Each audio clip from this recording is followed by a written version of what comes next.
mainly think is that the wall is taller than you expected.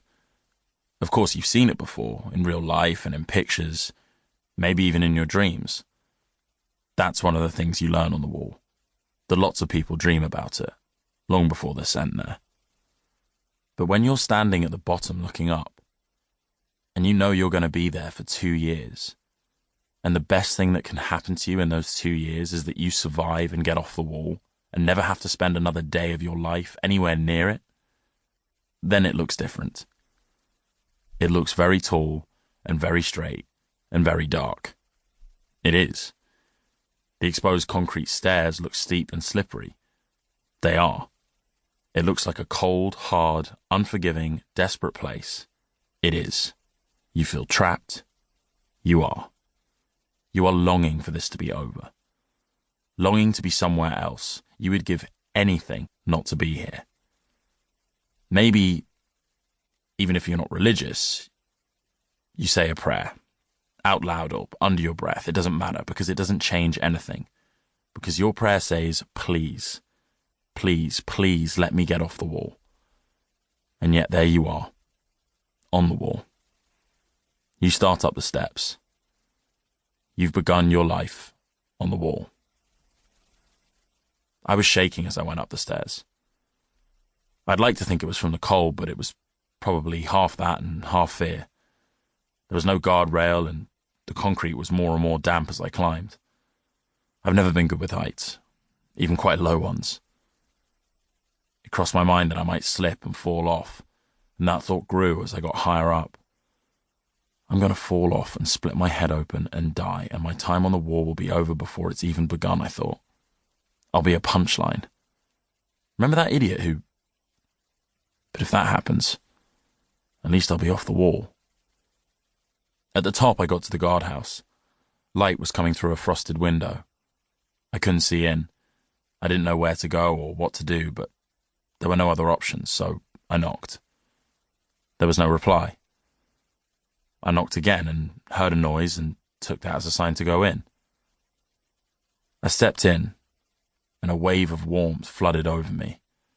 My glasses immediately fogged up so I couldn't see. I heard somebody laugh and somebody else say something under their breath.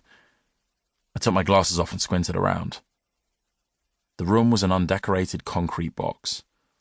The walls were covered in maps. 2 people sat in opposite corners, one of them an imposing black man with scarred cheeks wearing an olive green cabled uniform sweater. This was the captain, though I didn't know that yet. He was the only person on the wall I ever saw wearing uniform. For the rest of us, it simply wasn't warm enough. He looked at me, unsmiling. Behind him, there were 3 computer monitors with a green screen radar display. "A defender who can't see," he said. "Great." The other person snorted. This was a heavy-set white man wearing a red knitted cap. The sergeant, though I didn't know that yet either. "I'm Kavanagh," I eventually said. "I'm new." It seems idiotic now, and it seemed idiotic then, but I had no idea what else to say. The 2 of them didn't even laugh. They just looked at me. The man in uniform got up and walked over to me and looked me up and down. He was tall, at least half a head taller than me. "I'm the captain," he said. "This is the sergeant. Do everything we tell you without questioning why. It takes about 4 months before you know what you're doing. I have complete power to extend your stay here without appeal. I don't have to give reason. The only way you get off the wall is that 2 years go past and I decide to let you go. If they didn't make that clear in training, I'm making it clear now. Is it clear?" It was. I said so. "Take him to the barracks," he said to the sergeant. "I'm going out on the wall." He left. The sergeant's demeanour changed a little when he was on his own. "Right," he said. "There are 2 sergeants, 1 for each shift. I'm yours. The other one is on the wall. I should be in bed, but I stayed up to meet you because I'm a fucking saint. Ask anyone. You'll meet the rest of your shift in the morning. I'll give you a quick version of the tour. The rest you can fill in tomorrow. Like the captain said, it takes a while for it all to sink in, and the best way is through repetition. You can ask questions at the beginning, but everyone gets sick of that pretty quickly. So I'd advise you to think if there's any obvious answer to whatever it is."